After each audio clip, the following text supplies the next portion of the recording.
Welcome back. It's another episode of Who Wrote That Shopping List. I am Chris. This is the shopping list. If you are not new here, welcome back, where we go through another shopping list. If you are new, what happens is I take a shopping list that is found either by me, provided by somebody like this one was, and we go through it line by line, kind of look at it, see if we can't figure out, make an educated guess, gross assumption about who actually wrote this shopping list. So join me, won't you, while we go through this list line by line and figure out who wrote that shopping list.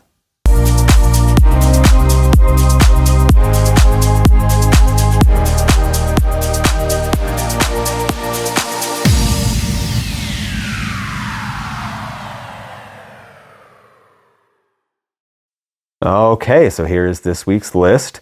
Not a very big sheet, as you can see, smaller than my hand. This week's list provided by friend of the show, Earl, who he's like a magnet for finding these. I don't know if he's just out there shopping every day, but he will come to me and he'll say, man, I got a big old stack of lists for you.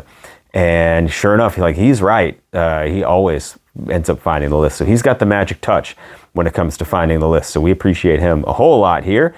And if you like this content, then hopefully you appreciate him too, because he is responsible for a lot of this season so far.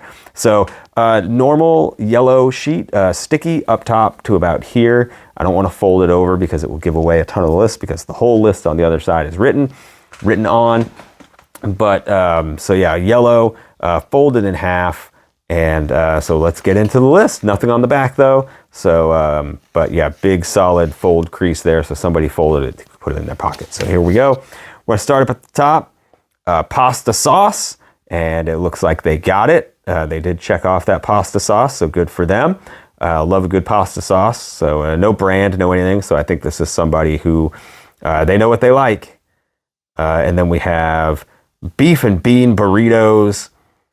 I don't know. I like to make my own burritos. I don't necessarily, I don't want to say trust the store stuff, like the manufactured stuff, but I don't know. Sometimes it can be really good though. So, but a big old beef and bean burritos. So can't go wrong with that.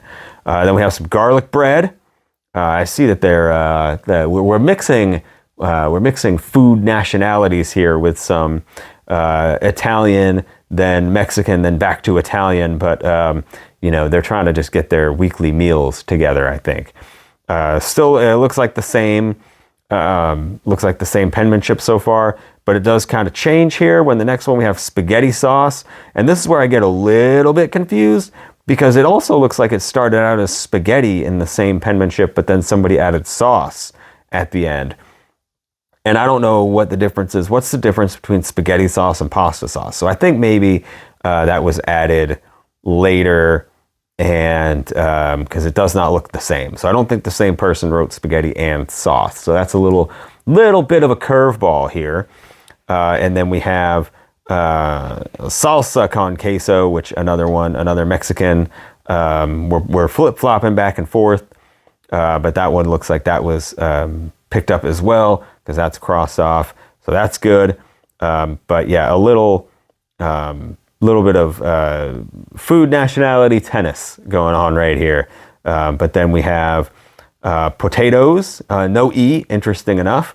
So you can decide. I know that was like for a long time, the spelling of potatoes, thanks to Dan Quayle, was I just dated myself very badly on that. So we're just going to keep on rolling. And then onions, and now we've moved to a different kind of penmanship. So it looks like there's another person involved here, writing down onions and butter. So now we're getting into some of the staples. We're getting into some of the most commonly found items on these shopping lists. But then we're going to bounce back. Whoever the first person is who wrote is, well, no, not yet. First we have oats. Sorry, I jumped the gun because I can see what's coming next. So I got a little bit excited for what's coming up next, because I agree that these are awesome and everybody should have them in their house. We got some French toast sticks.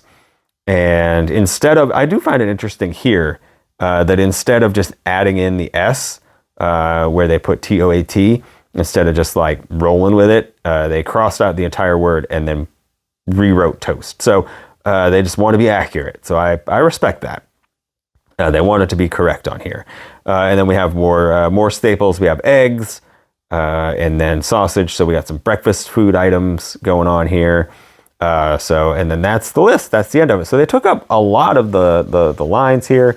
So I don't know how often they shop, but they're filling out that list. So here's one more look at the list.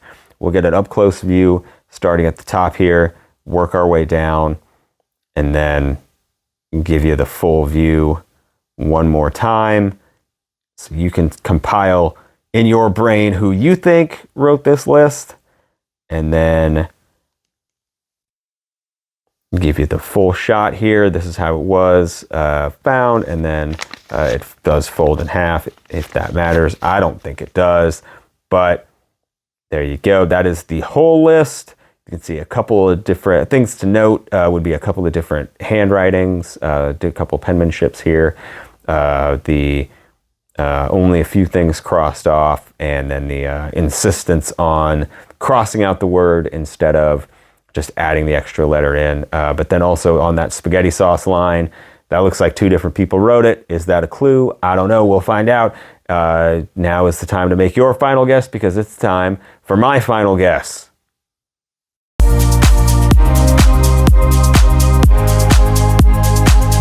Okay, so there's absolutely no denying that this list was written by multiple people. Just the sheer difference in penmanship, in the handwriting, absolutely clear, written by somebody, at least multiple people. So I think this is a family list. I think this is a, just a community list. It's kept in the kitchen. It's kept in, a common area for everybody to add. Maybe one of those like, hey, can you add, butter to the list? Can you add onions to the shopping list? Whatever. And somebody goes in and writes it. So I think the people who are actually doing the shopping, maybe the title of this should be called Who Dropped That Shopping List? I don't know. Now I'm overthinking it. But I think who wrote it, I think it's an entire family. It's several people who are trying to make sure that they all get all the snacks, the foods, the core things that they need. So there are a couple things that are pretty interesting as we went over. But I think, my official guess is I think that this list was compiled and probably dropped by an entire family's worth of people who were doing their weekly, bi-weekly, whatever. How often do people grocery shop? Every other week, maybe every 3 weeks, maybe every month, depending on how much you buy.